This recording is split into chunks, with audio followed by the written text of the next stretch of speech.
Hey everybody, so welcome back to Jim Bob's Garden. So today what I want to do is I want to show you basically what happens when you ignore your garden for 3 weeks or a month. Basically one reason or another, birthdays, and I got a new video game. I'm playing Elder Scrolls Online now, and the family's all kind of playing together, so it's a lot of fun. Reason, excuse, reason, excuse, excuse, reason, things and stuff and things. But I haven't really been in the garden. It's been really hot, it's been raining, I've been sleeping late, staying up late playing video games, which I can do because I'm retired. But I have been ignoring the garden. And I'm going to tell you, there are times when you just, you're just not into it. And it's okay, all right? This is the brown season. Well, actually, it's the brown season for crops, for, food plants. But for everything else, it's the green season. I mean, the weeds just go crazy this time of year. It's been raining so much, I'm like constantly have to drain rainwater out of the pool because it's overflowing. We've had inches and inches and inches of rain, which, we really were starved for rain earlier in the year, which is typical, but a little worse this year than usual. And now it's just the opposite. We've been getting a lot of rain. Now, apparently over the next week, it's supposed to dry out a bit, so hopefully I'll get some more work done out here.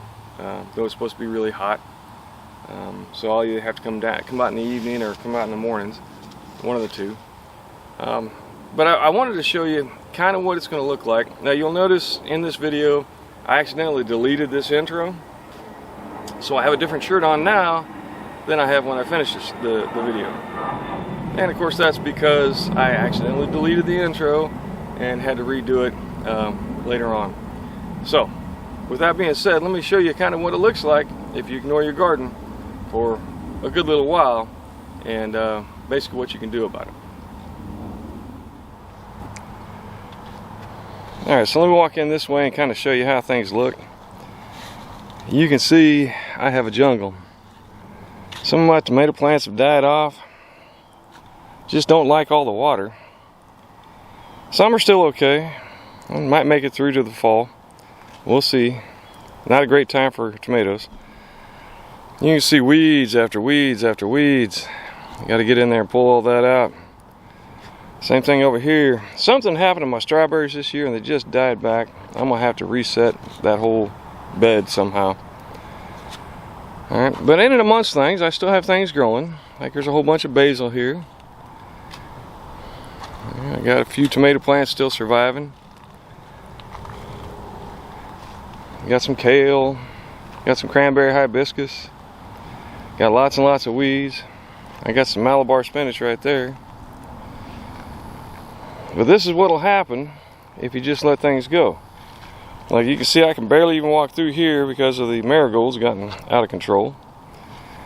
But you can see where I put down mulch, it has really helped to control the weeds a lot.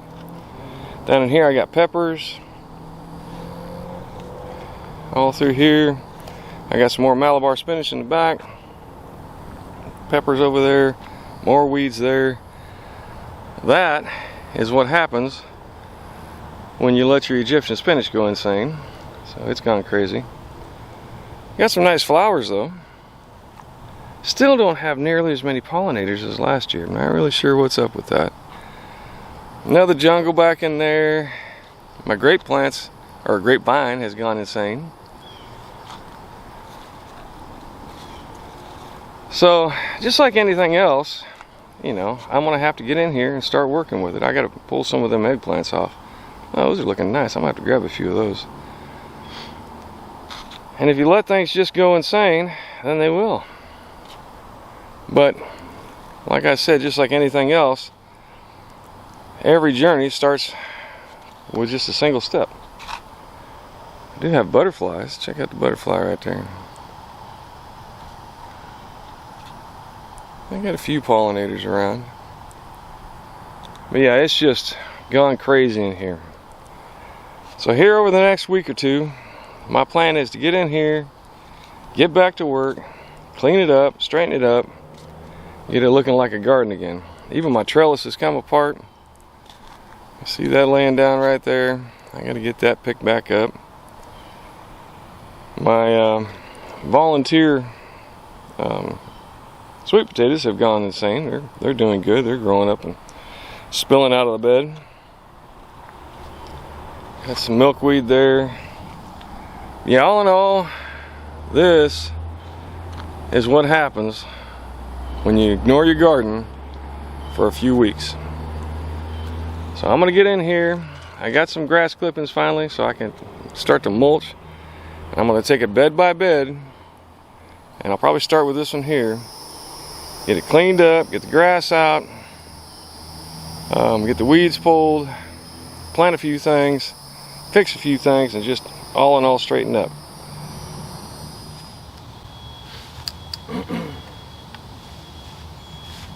Now I could find reasons and excuses and ideas for why it's come to this situation that we're looking at here, but that really doesn't matter, does it?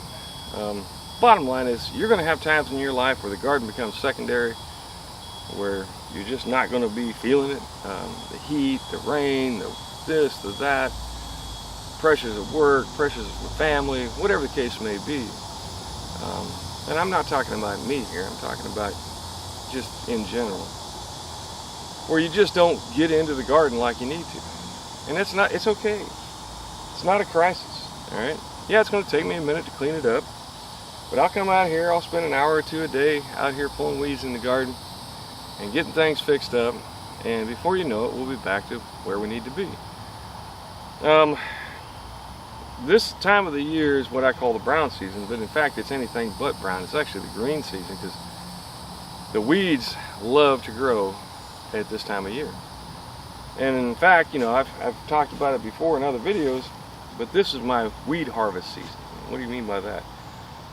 Well, the compost is better if it's a mixture of different things, in my opinion. Now, it's just my opinion. So if I chop up my weeds and put them into the compost, and if I get some grass clippings, put them into the compost, and you know, some of the compost material that I get from inside the house and put that in the compost, it's a big mixture of a lot of different things, and I think it makes it a lot more healthy. The other thing that weeds do is they cover the ground. You know, if you don't have mulch on your ground, then you're exposing it to a lot more heat, a lot more direct sunlight, and that kills off the life in your soil. And so by allowing the weeds to grow, I've actually covered up the soil. I was watching a video here recently about fallow gardens, and the guy was talking about leaving his garden go fallow for a few months, and he's going to do that by covering it with a black tarp. That doesn't make it fallow. That just kills everything off. All right, it heats it up, solarizes the soil, kills all the bacteria and life in the soil, and what you end up with is going to be dead soil that you're going to have to amend to get it come back to life. Weeds, however, are a natural covering. They have roots that go down into the ground, and those roots provide, you know, sustenance for the ecology, the ecosystem within the soil, and you know, it continues that life. It shades the soil, it gets it back going again, and then we can simulate that. Once I pull out the weeds and try and straighten things up, I can simulate that by putting down some mulch materials that will break down, some compostable mulch, or even compost. So that's what I'm going to do, is I'm going to go through here. I finally got some compost going again. Well, I mean, actually getting to where it's ready. So I'm going to come through here bed by bed.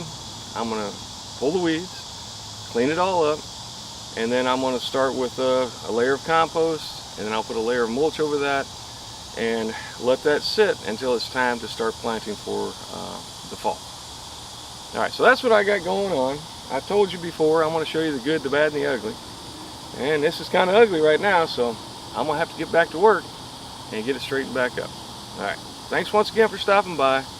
Do me a favor, give me a like and a subscribe. And, you know, grow something, but don't worry about if you get into a situation in your life where the garden takes, you know, the back seat, where you just don't have the time or the inclination to get out there and really work in your garden. It's okay. You know, you started from nothing. You can always bring it back from, you know, nothing. I mean, even though I've got a ton of weeds in here, and basically I have to go through and clean it out almost like it was, you know, a lawn, it still has a lot of nutrients in the soil from all the compost I put into it and all the life that's growing down in there. So it's okay. It's going to be fine. All right, just take the time. As you get the time, start cleaning it up little by little. Like I said, every journey starts with that single step. All right, so we're going to start taking steps. We're going to get it cleaned up, and I'll show you what it looks like once I get it done. All right, thanks once again for stopping by. Like I said, I really do appreciate y'all taking a look at my videos. And do me a favor, give me a like and a subscribe, and let me know what you think. Most importantly, get something growing in your yard. All right, I think you'll thank yourself in the end. And don't sweat it if you can't get to it all the time. All right, thanks once again. Y'all come back and see me.